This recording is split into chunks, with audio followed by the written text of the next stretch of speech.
Dialogue between two friends on increasing number of road accidents. Let's get started. Anas, have you noticed that the number of accidents has increased? Nasir, yes, I think people are driving more carelessly these days. Anas, maybe it is because there are more cars on the road. Nasir, but I think distracted driving is also a big problem.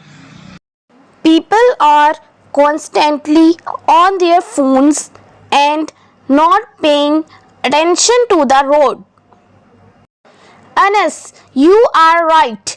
That is a dangerous habit.